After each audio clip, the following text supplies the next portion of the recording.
இந்தியாவின் கலைஞரை விளக்கம், இந்தியாவுடைய கலைஞரை விளக்காக இருக்கிறார். வாழும் அம்பேத்கராக இருக்கிறார். ஆக என்னுடைய மரியாதைக்குரிய, கண்ணியத்திற்குரிய, போற்றுதற்குரிய திருமா அவர்களே, விடுதலை சிறுத்தை கட்சிகளுடைய மாநில நிர்வாகிகளே, விடுதலை சிறுத்தை கட்சிகளுடைய பாராளுமன்ற உறுப்பினர்களே, சட்டமன்ற உறுப்பினர்களே, வெல்ஃபேர் கட்சியினுடைய தமிழக தலைவர் மரியாதைக்குரிய அப்துல் ரஹ்மான் அவர்களே, துணைத் தலைவர் முகமது கவுஸ் அவர்களே, இந்த நிகழ்ச்சிக்கு வருகை இருந்திருக்கின்ற ஜமாத் இஸ்லாமியருடைய சகோதர சகோதரிகளே, என்னோடு விருதுகளை பகிர்ந்து கொண்டிருக்கக்கூடிய மேடைகளை வீட்டிருக்கின்ற ஆன்றோர் பெருமக்களே, போற்றுதலுக்குரிய பெரியோர்களே, தாய்மார்களே, சகோதர சகோதரிகளே, உங்கள் அனைவருக்கும் என்னுடைய இதயம் கனிந்த வாழ்த்தையும் நன்றியும் வரவேற்பையும் தெரிவித்துக் கொள்வதிலே வெல்ஃபேர் கட்சி மிகுந்த மன நிறைவு கொள்கிறது. அன்புக்குரியவர்களே, அற்புதமான ஒரு வாழும் அம்பேத்கராக இன்றைக்கு நம்மிடையே நடமாடி கொண்டிருக்கின்றவர், களமாடி கொண்டிருக்கின்றவர்கள் தான் தொல் திருமா அவர்கள். நான் ஏதோ இது வெறும் வார்த்தைக்காக சொல்லவில்லை, வெறும் அலங்காரத்துக்காக சொல்லவில்லை.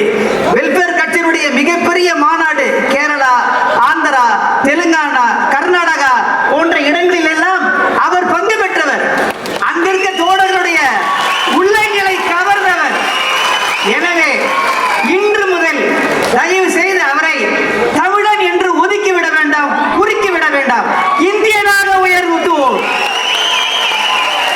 ஆக எப்படி அம்பேத்கர் அவர்கள் இந்திய அனைவருக்கும் சொந்தமோ, இன்னும் சொல்ல போனால் உலகத்தாருக்கு சொந்தமோ, அது போன்ற எழுச்சி தமிழர் அவர்கள் இந்தியாவுக்கு வழிகாட்டக்கூடிய ஒளி விளக்காக திகழ்வார்கள் என்பதனை அடுத்த மாதம் முதல் வாரம் வெளிவரக்கூடிய அந்த தேர்தல் முடிவுகள் கண்டிப்பாக சொல்லதான் போகிறது. அந்த பாராட்டு விழாவில் நாங்களும் வரத்தான் போகின்றோம். ஆக எங்களை பொறுத்தவரை எப்பொழுதுமே நிரந்தர எம்பி அவர்கள். இன்னும் சொல்ல போனால் நிறைய தகுதி இருக்கிறது. இந்திய கூட்டணியினுடைய அந்த தன்மையை கருதி அடக்கத்தோடு பேசுகிறேன். ஆக அன்புக்குரியவர்களே, எளிமையான முறையிலே எங்களோடு களமாடிய தோழர் தான் தோல் திருமா அவர்கள். ஆக ஒரு நிகழ்ச்சி என்றால் முன்கூட்டியே வந்துவிடக்கூடிய அற்புதமான பண்புகளுக்கு சொந்தக்காரர்கள் அவர்கள்.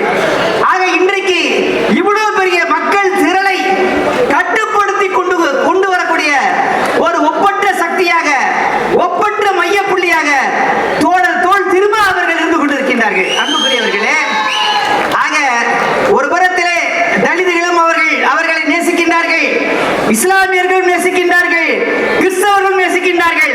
அனைத்தையும் கடந்து பாசிசத்தை எதிர்ப்பவர்கள் நேசிக்கின்றார்கள்.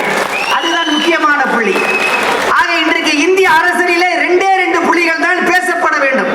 ஒன்று பாசிசத்திற்கு ஆதரவானவர்கள், சனாதன ஆதரவாளர்கள். மற்றொன்று எதிர்ப்பவர்கள், பாசிசத்தை எதிர்ப்பவர்கள். ஆக பாசிசத்தை எதிர்ப்பவர்களுக்கு தலைமை தாங்கக்கூடிய அத்துணை தகுதியும் சகோதரர் தொல் திருமா அவர்களுக்கு முழுமையாக இருப்பதாக நான் உணர்கிறேன். ஆக அன்புக்குரியவர்களே, இன்னொரு எனக்கு பெரிய மகிழ்ச்சியா என்னன்னு கேட்டீங்கன்னா, திரு பிரகாஷ் ராஜா இருக்கட்டும், தோழர் முஸ்தர்சனா இருக்கட்டும், தோழர் அருள்மொழியா இருக்கட்டும், மற்றும் முன்னாடி தோழர்களா இருக்கட்டும், சமகாலத்தில் நாங்கள் எல்லோரும் ஒன்றாக பழகி கொண்டிருப்பவர்கள், ஒன்றாக போராட்ட களத்திலே களமாடி கொண்டிருப்பவர்கள். அவர்கள் வாசித்த அந்த அறிக்கையை விட அந்த நிர்வாகிகள் சொன்னதை போல பல மடங்கு செயல்களை செய்திருக்கின்றோம். ஆனாலும் கூட காலத்தின் அருமை கருதி சில குறிப்பிட்ட பகுதிகளை மட்டும் அவர் முன்னெடுத்திருக்கின்றார். ஆக அன்புக்குரியவர்களே, இன்றைக்கு அனைத்தையும் இணைக்கக்கூடிய, மதசார்பற்ற சக்திகளை இணைக்கக்கூடிய, சமூக நீதிக்காக போராடக்கூடிய, ஜனநாயகத்துக்காக போராடக்கூடிய, அனைத்தையும் தாண்டி விழுமம் சார்ந்த அரசியலை எப்படி நடத்த வேண்டும் என்று பாடம் நடத்தக்கூடிய ஒரு சிறந்த தகுதி தோழர் அவர்களுக்கு இருக்கிறது. அன்புக்குரியவர்களே, இன்றைக்கு அரசியல் நடத்துவது எளிதான ஒன்றல்லங்க. அது பாசிசத்திற்கு எதிராக பிரம்மாண்டமான முறையில் வளர்ந்திருக்கின்ற அந்த பாசிசத்தை தன்னந்தனி ஆளாக நின்று எதிர்க்கக்கூடிய மிகப்பெரிய திண்மை படைத்தவர். இன்னும் சொல்ல போனால் பாசிசத்திற்கு விலை போகாத ஒப்பற்ற தலைவர் அவர்கள். இந்த வார்த்தை சாதாரண வார்த்தை இல்ல சகோதர சகோதரிகளே. அரசியலில் ஈடுபடுகின்ற என்னை போன்றவர்கள், தோழர் முத்தரசன் போன்றவர்கள், தோழர் அருள்மொழி போன்றவர்களுக்கு தான் இது வழி என்ன, இதனுடைய அழுத்தம் என்ன, இதனுடைய கனம் என்ன, இதனுடைய பரப்பளவு என்ன, இதனுடைய ஆழம் என்ன, இதனுடைய அகலம் என்ன என்பதை முழுமையாக நாங்கள் புரிந்தவர்கள், உணர்ந்தவர்கள். ஆக அற்புதமான ஒரு தலைமை. என்ன சொல்லுகிறாரோ அதை செயல்படுத்துகிறார், எதை செயல்படுத்துகிறாரோ அதை சொல்லுகிறார். அதுதான் அங்கே நிற்கின்றார். ஆக இன்றைக்கு எல்லோரும் பேசுவார்கள், ஆனால் மனிதனே உன் விலை என்ன என்று அன்றைக்கு மௌலானா அபுல் அலா மௌதூதி இமாம் அவர்கள் ஒரு புத்தகத்தில் எழுதுகிறார்கள். அதுல என்ன சொல்றாங்கன்னா, எல்லோருக்கும் ஒரு விலை உண்டு, அந்த இடத்திலே அவர் விலை போய் விடுவார். ஆனால் நம்முடைய எழுச்சி தமிழர் தொல் திருமா அவர்கள் அதையும் தாண்டி இன்றைக்கு நடமாடும் அம்பேத்கராக நம்மிடத்திலே களமாடி கொண்டிருக்கிறார்கள். ஆக அப்படிப்பட்டவர்களுடைய கையினால் விருது பெறுவதை ஜமாத் இஸ்லாமியின் அமைப்பு சார்பாக, வெல்ஃபேர் பார்ட்டியின் சார்பாக, சமரசம் பத்திரிகையின் சார்பாக மனப்பூர்வமான முறையிலே வரவேற்கிறேன், வாழ்த்துகிறேன். ஆக அன்புக்குரியவர்களே, இன்றைக்கு இந்தியாவை பீடித்துக் கொண்டிருக்கக்கூடிய பெருநோய், அது அடுத்த மாசம் போயிடுங்க. ஏன்னா பித்து ஓவர் ஆயிடுச்சு. ராமர் கோவில் கட்டினாரு, ஒன்னும் எடுபடல. சர்தார் வல்லபாய் பட்டேலுக்கு 3000 அடி செலவு வச்சாரு, ஒன்னும் எடுபடல. சரி, நம்மளே கடவுள் சொல்லிடுவோம். அந்த முடிவு கொஞ்ச நேரம்னா ரொம்ப புத்தி போயிடுச்சுன்னு அர்த்தம். ஆக புத்தி போயிடுச்சு, அது முத்தி போயிடுச்சு. அதுதான் இருக்கு நிலவு. அதுதான் நான் என்ன கேட்கிறேன், ஒரு ஒரு ஒரு மதிப்பு வாய்ந்த பிரதமர் இப்படி பேசுவாரா? அப்ப என்ன ஆச்சுன்னா, நீங்க இவ்வளவு நாளா சொன்னது என்ன ஆயிடுச்சு? அப்ப ராமர் கோவிலுக்கு வேல்யூ இல்லை, அப்படிதானே?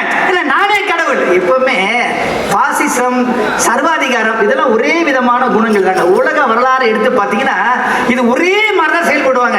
அன்று முதல் இன்று வரை நான் தான் கடவுள், எனக்கு கடவுள் தன்மை இருக்கிறது, எனக்கு இறைத்தன்மை இருக்கிறது, எனக்கு எல்லோரும் கட்டுப்பட வேண்டும், எனக்கு எல்லோரும் கீழ்ப்படிய வேண்டும், நான் சொன்னதை நிறைவேற்ற வேண்டும் என்று சொல்வது சர்வாதிகாரியுடைய இயல்பு. அது ஹிட்லராக இருக்கட்டும், முசோலினியாக இருக்கட்டும், இன்றைக்குள்ள நம்மாளாக இருக்கட்டும், ஆக எல்லோருக்குமே அந்த இயல்பு தான். அந்த இயல்பினுடைய பிரதிபலிப்பாக தான் இன்றைக்கு ஒவ்வொரு நாளும் பேசிக் கொண்டிருக்கிறார்கள். ஆனால் அனைத்திற்கும் ஒரு வேக தடையாக இன்றைக்கு இருப்பது விடுதலை சிறுத்தை கட்சிகள். ஆக அன்புக்குரியவர்களே, ஒரு திருமாவளவன் அவர்கள் தயவு செய்து அவருடைய பாராளுமன்ற உரைகளை பாருங்கள். அவர் எதற்கெல்லாம் குரல் கொடுத்திருக்கின்றார்.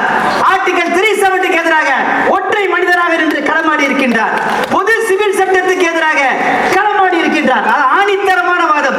ஏன் பொது சிவில் சட்டம் கூடாது என்பதனை நிரூபித்து அற்புதமான முறையில் பேசியிருக்கின்றார். முத்தலாக் தடை சட்டம் வரும்போது குரல் கொடுத்தவர் அவர்தான். சிஏ வரும்போது குரல் கொடுத்தவருடைய வரிசையிலே முதன்மையிலே நிற்கக்கூடியவர்கள் தொல் திருமா அவர்கள் தான். ஆக அன்புக்குரியவர்களே, அவர்கள் தமிழக பிரச்சனையை மட்டும் பார்க்கவில்லை, தேசிய பிரச்சனையை பார்க்கின்றார், இந்தியாவுடைய பிரச்சனை பார்க்கின்றார். ஆக இந்தியா ஒருங்கிணைந்த நாடாக இருக்க வேண்டும், இந்தியா மதசார்பற்ற நாடாக இருக்க வேண்டும், இந்தியாவிலே வகுப்புவாத செடி வேரோடு வேரடி மண்ணோடு கலைந்து பிடுங்கி எரியப்பட வேண்டும் என்பதை மனதார விரும்பக்கூடிய ஒப்பற்ற தலைவரை நீங்கள் தலைவராக பெற்றிருக்கின்றீர்கள் என்று சொன்னால் அது உண்மையிலேயே கொண்டாடப்பட வேண்டிய தலைவர். உண்மையிலேயே சொல்ல வேண்டும் என்று சொன்னால் அவர்தான் இந்த விழாவுடைய நாயகர். நாங்கள் எல்லாம் அவரோடு கூட இருப்பவர்கள். என்றைக்குமே வெல்ஃபேர் கட்சி அவரோடு கூட இருக்கும், என்றைக்குமே ஜமாத் இஸ்லாமி அவரோடு கூட இருக்கும். சமரசம் இதனிலே அற்புதமான முறையில் களம் கண்டார். அது மட்டுமல்ல, எங்கெல்லாம் தாழ்த்தப்பட்ட மக்கள், ஒடுக்கப்பட்ட மக்கள், பிற்படுத்தப்பட்ட மக்கள் அனைவருக்கும் சம உரிமை வேண்டும் என்பதிலே அவர் தளராது துண்டாட்டி வருகின்றார்.